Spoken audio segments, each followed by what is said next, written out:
드라이브. 드라이브. 와우. 네. 주제는 말이죠. 새 정부에 바란답니다. 첫 번째. 미래부 조직 개편인데 이게 미래부 조직 세게 나오시네요. 개편 그러니까 실제로 했던 정책들이라든가 이런 부분들이 네네. 전혀 수정이 안 되고 있거든요. 그러니까 뭐 예전에 10년 전에 했던 그 IT 839 정책 기억하실 거예요. 아마 거기에 대해서 이제 실패됐던 어떤 전략들을 다시 좀 보완을 하거나 이래야 되는데 10년 동안 그 정권에 계셨던 분들은 뭐 결국 놀고 계셨다는 그런 거밖에 안 되거든요. 어쨌든 미래부 자체는 조직 개편이 절대적으로 필요하다. 왜냐하면 실패한 정책들에 대해서 전혀 반성도 하고 있지 않고 예전에 했던 걸 계속 우려먹고 있다라는 이런 내용이 있기 때문에 세게 나오시네요. 예, 그런 부분들은 좀 이거는 정 기자님의 입장입니다. 예. 만약에 미래부 없어지면 통신사들은 어떻게 되지? 뭐 어딘가로 또 이제 또 손 빨고 있지 않을까요? 또 예, 빨대를 꽂고 있지 않을까요? 일단 그래서 저는 데이터 민주주의라고 이건 좀 또 약간 어떤 건가요? 데이터 민주주의는 정보공개법 같은 거 있잖아요. 그러니까 자꾸 뭘 해야 그때 돼서 까. 예. 그 데이터에 저희들이 원할 때 탁탁 접속할 수 있어야죠. 그렇죠. 그러니까 전체적인 예산 시스템 보세요. 이번에도 이제 뭐 최순실이라든가 이명박 정부도 뭐 자원외교 하는데 얼마의 돈이 들어가고 어느 업체가 그거를 수주해서 하는지 모르잖아요. 감사를 받아서 예산 시스템이 1년 있다 나오거든요. 그렇죠. 감사 나오고 그다음에 국회로 가고 실시간으로 그 예산 시스템들을 공개해 놓으면 그 정부에서 쓰고 있는 어떤 데이터를 계속 공개하면 뭐 개발자가 됐든 아니면 이제 아이디어 있는 사회과학도가 됐든 그러면서 그 데이터에 접속해서 내가 그 데이터를 계속 만지작거려서 새로운 걸 분석해내고 감시할 수가 있는 거거든요. 그렇죠. 이 시민사회라든가 국민이 감시할 수 있는 인프라가 필요한 거예요. 그러니까 데이터의 접근권.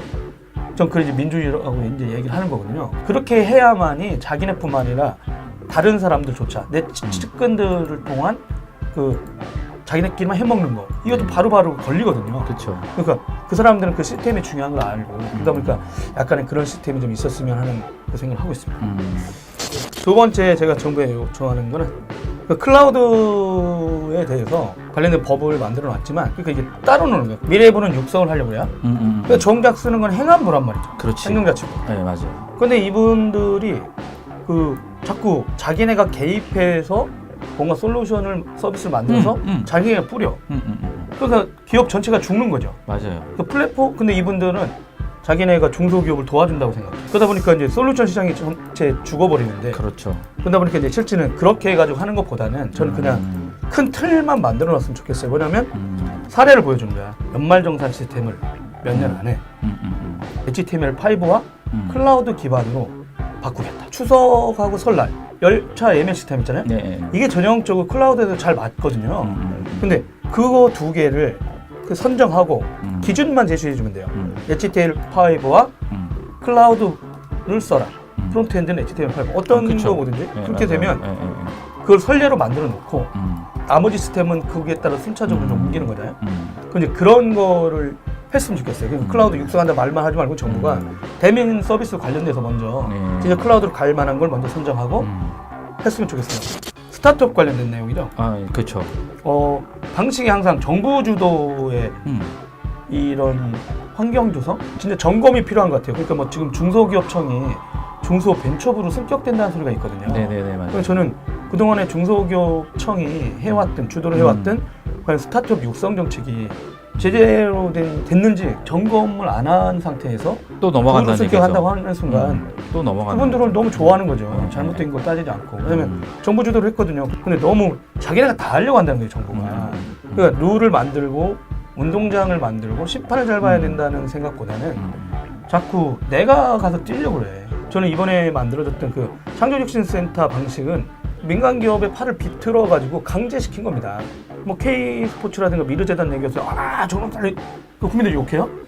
근데 오히려 IT 있는 사람들은 민간 기업의 팔을 비틀고 그렇게 강제시켜 놨는데 그거는 스타트업이라고 박수를 친다는 거죠. 저기 이제 자기네 쪽에 돈이 쏟아지면 박수. 저놈들이 먹으려고 했으면 손가락질. 그 기준이 IT 테크 있는 분들조차도 이 방식으로는 정부가 만들어내는 거 옳지 않다. 아니 정부가 할 얘기를 하고 예산도 그렇게 배정해놓고 나서 할 거면 하든가 냉정하게 따져가지고 그 돈이 진짜 성과가 있었느냐. 네. 저는 이 방식에 대해서는 진짜 다시 한번 생각해 볼 필요가 있다고 생각해요.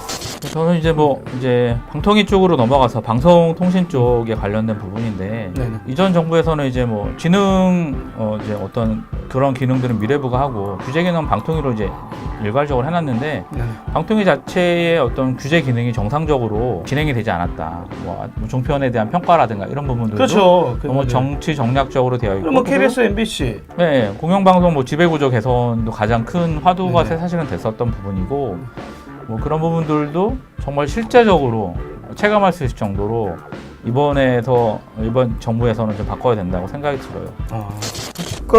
국산 기업 우대 정책 폐지. 이거 좀 과격한 발언을 하셨네요. 네네. 국산 기업 우대 좋다라는 건 좋죠. 근데 뭐 음. 외산 기업들이 더 좋은 제품들이 사실은 있음에도 불구하고 경쟁 자체, 그러니까 어떤 조건 자체가 아예 외산 기업들이 들어가지 못하는 분야들이 있습니다. 뭐 네트워크 분야라든가 특정 분야들이 그런데 그렇지. 연구 개발 안 하면서 자기네끼리 무슨 이상한 우연회처럼 만들고 심사위원회 만들고 외산권 다 탈락시킨 다음에 국산 거 해놓고 나서 정작 자기네는 제품 개발 잘 안 해. 그러고서 수입해서 자기 거에 박스를 붙여가지고 자기네 제품이랑 공급을 하고 있는 상황. 국산 기업들은 무한 이제 경쟁시키자. 그렇죠. 제한 없이 그러니까 20년 됐거든요. 20년 동안 그만큼 키운 반면에 그러니까 비정상적인 매출인 거죠. 이분들이 국산 기업들이 국내에 이제 어떤 연구 개발을 해서 충분히 먹고 살 수 있게 된 거죠. 근데 그 비용 자체가 제가 봤을 때는 이통사들처럼 과도하다. 안랩이 싫으셔서 그런 거 아닙니까? 아니, 안랩 좋아합니다. 안랩 좋아하는데 저는 기준은 그런 거죠.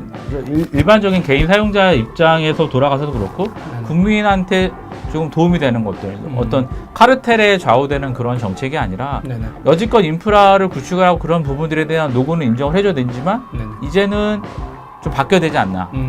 이제 20년 지났거든요. 강산이 2번 바뀌는 건데. 그렇죠. 국산 기업들이 외국에서 이제 무덤이 되는 이유가 거기에 인프라라든가 이런 부분들 뭐 경쟁을 안 해보니까 이 사람들이 어떤지 모르는 거죠.